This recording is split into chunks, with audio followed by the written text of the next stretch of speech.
هذا جليبيب، عبد قصير أسود أفطس دميم قبيح فقير رث الثياب، يشرب بكفيه من المياه الجارية أو يغترف من الآبار، يأكل كسرات خبز إن وجد، فإن لم يجد يطوي صائما، ينام وفراشه الأرض ولحافه السماء، وليس له من مخدة إلا نعليه في فناء مسجد النبي عليه الصلاة والسلام. يمر يوما والنبي عليه الصلاة والسلام جالس بين أصحابه، ينظر إلى هذا الرجل جليبيب بهذه الحالة، قال: أتعرفون من هذا؟ وإذا بأغلب الصحابة لا يعرفون اسمه، لا يعرفون اسمه، إن حضر لم يعرف، لم يدعى، إن غاب لم يفتقد. من الذي يحفظ اسم رجل كهذا؟ قال: إنه جليبيب. ثم نادى به: يا جليبيب ألا تتزوج؟ فنظر إلى النبي عليه الصلاة والسلام، لم يتفجع، لم يتأوه، لم يقل: يا رسول الله ما عندي دنيا، ما عندي مال، ما عندي، إنما ما زاد على أن قال: يا رسول الله صلى الله عليه وسلم ومن يزوج جليبيبا في الدنيا ولا مال ولا جاه؟ يعرف أن الناس ما زالوا يحكمون بهذه المقاييس، إنه ينتظر زواج الآخرة. قال: ومن يزوج جليبيبا في الدنيا ولا مال ولا جاه؟ تركه النبي عليه الصلاة والسلام. وفي اليوم الثاني ناداه وهو يمر: يا جليبيب ألا تتزوج؟ قال: يا رسول الله صلى الله عليه وسلم ومن يزوج جليبيبا ولا مال ولا جاه؟ في اليوم الثالث قال: يا جليبيب ألا تتزوج؟ فالتفت مستغرب من نداء النبي صلى الله عليه وسلم، قال: قلت لك يا رسول الله صلى الله عليه وسلم من الذي يزوج جليبيبا ولا مال ولا جاه؟ قال: يا جليبيب اذهب إلى بيت فلان الأنصاري واخطب ابنته وقل: أرسلني رسول الله صلى الله عليه وسلم ويقول لكم زوجوني ابنتكم. وكانت الفتاة من أجمل نساء الأنصار، من أجمل فتيات دور الأنصار.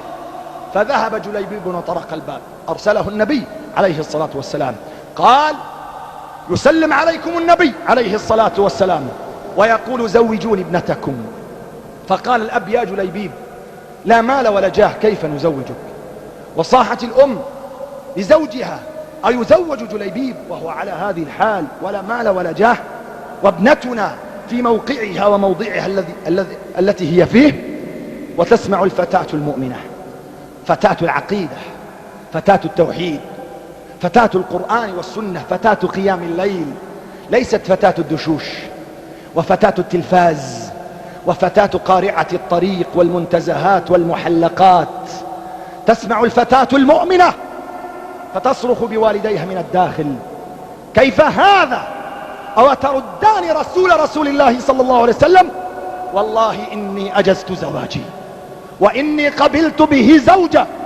قالوا: يا ابنتاه انظريه، انظري شكله، انظري هندامه، انظري ثوبه، لا مال ولا جاه. قالت: والله لا أرد خاطبا أرسله النبي عليه الصلاة والسلام.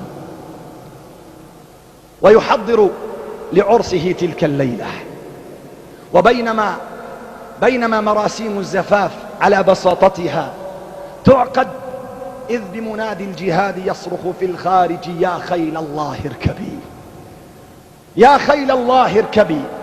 وإذا بجليبيب رضي الله تعالى عنه يترك عروسه في زينتها، في حلتها، في أرق وأعذب وأجمل لحظة وصال ما بين رجل وامرأة، ليلة الزفاف.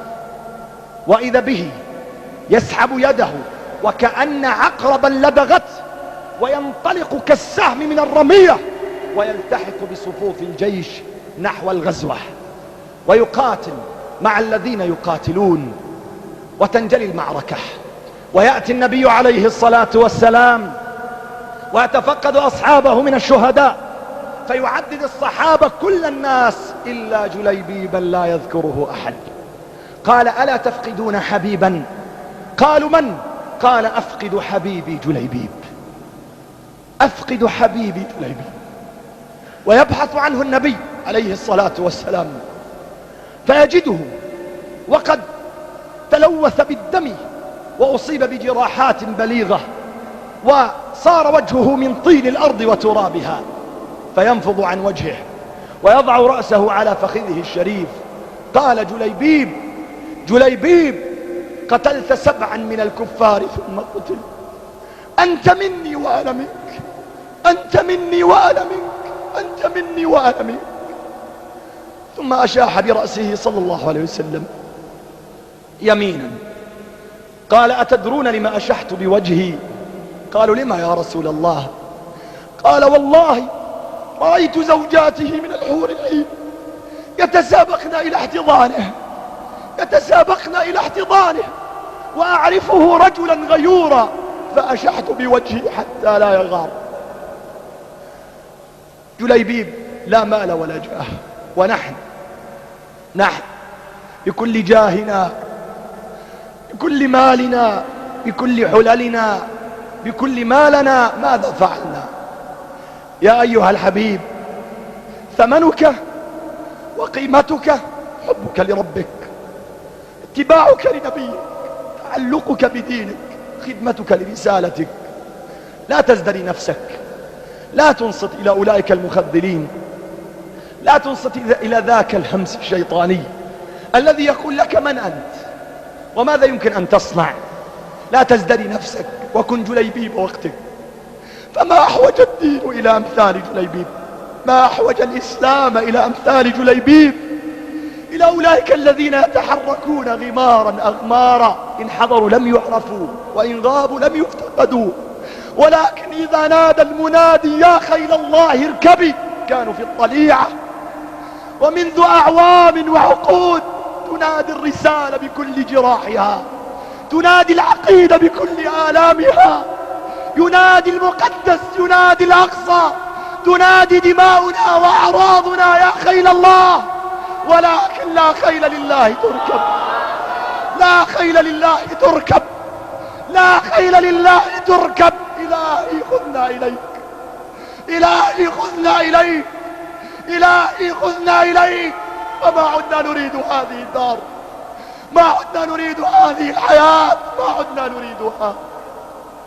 انهض يا حبيبي، انهض من رقادك قبل فوات الأوان.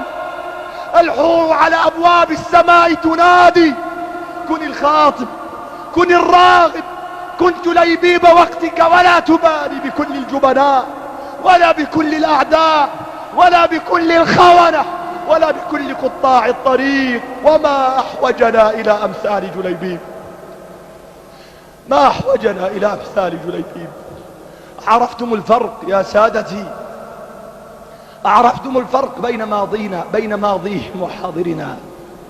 إن ذاك الماضي صنع بأمثال جليبيب وعبد الله بن عمرو بن حرام وعبد الله بن جحش وسعد بن أبي وقاص وعمر بن الخطاب وأبو بكر الصديق، بكل تضحياتهم، بكل بذلهم، بكل ما قدموا، بكل ما فعلوا. ويأتي ختام أحدهم لكي يبكي ذنبه، يبكي عيبه، يبكي خطيئته. فماذا نقول نحن؟ ماذا نقول نحن؟ ولا حول ولا قوة إلا بالله.